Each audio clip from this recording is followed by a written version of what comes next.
Upset is an understatement with the people that I spoke with pumping gas today. West Virginians will hit the polls for the 2022 primaries, but some things have changed since the 2020 election. Now, while Ryan Cook apparently has the recipe to squash world records, that's not the only giant thing that he grows. A Facebook group meant for people to give updates on the roads surrounding Bald Mountain has turned into motorists giving reports of a white van shooting at tires. In the missing case of Robert Poor, he was lost in a wooded area much like this one. That's when the Mercer County Sheriff's Department called upon the expertise of the Blacksburg Volunteer Rescue Squad. Yeah, ashes to ashes, dust to dust is a common phrase used when people are being laid to rest.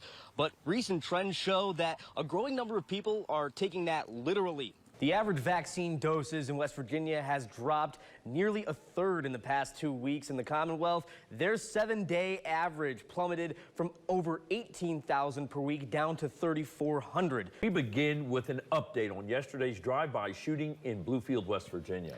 Police continue the search for some of the suspects as one person is already in custody. Our Glenn Kittle is bringing us the very latest on this crime.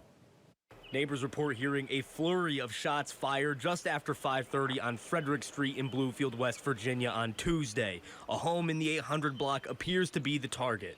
I was in my basement working on a couple of projects, and I heard rapid firearm discharges really close to the house. Detective Kenneth Adams with Bluefield Police says multiple cars and firearms were involved and children were caught in the line of fire. During this altercation, 3 adult males drove past this group of people and opened fire on them. There was children everywhere from 7 years of age up to 17 years of age. Adams says this is not a random act of gun violence. The people involved were not strangers. Family members, they're all related distantly, and friends, family members, and they had been called to the scene when this happened. I think it was more than anything, it was just trying to show a show of force on our part. Bluefield Police did make an arrest in this case. 27-year-old Elijah Gravely is currently being held in Southern Regional Jail. His bond is set at $200,000. Adams believes the recent number of shootings in the area are the byproduct of questionable parenting. Most of these ordeals and shootings that we have been involved with juveniles, either in the anywhere from junior high to high school level. And the parents have been involved in this too. The parents in this matter, a lot of them have knowingly allowed their children to carry firearms. Here for you in Bluefield, West Virginia, Glenn Kittle, WVVA News.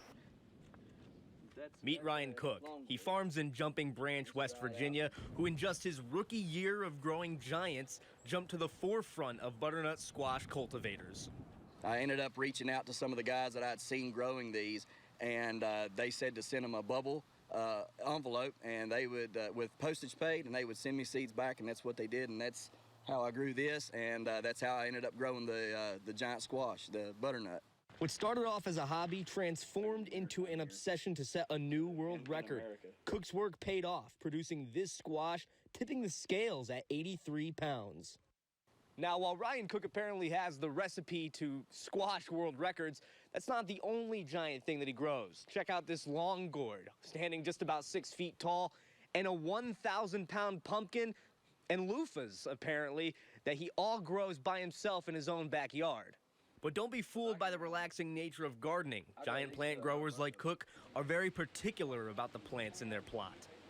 There's a joke that's in the growing community, the giant growing community, that we widow our wives and we orphan our children, because we're not seen, for hours and on end. We're out in the patch. And you really have to be dedicated to it, and that's something that a lot of people either don't have time or they just end up giving up, and you can't give up. Cook, like his plants, looks to go bigger. He says his next venture is to grow 3 pumpkins that add up to 2 tons. Cook says the task of giant growing comes down to grit. It is a labor of love. You have to have some good mentors around you, and you have to be patient. And if you don't succeed the first time, you just keep going at it until you do. And that's what I've done here. Here for you in Jumping Branch, West Virginia, Glenn Kittle, WVVA News. Yeah, Martin, upset is an understatement with the people that I spoke with pumping gas today. These high prices are not only fueling frustrations, but it's affecting travel plans and everyday life for people in the two Virginias. All of this while Biden announced a move that will tighten the squeeze on the Russian economy that will end their war in Ukraine. This is targeting the main artery of Russia's economy. We're banning all imports of Russian oil and gas and energy.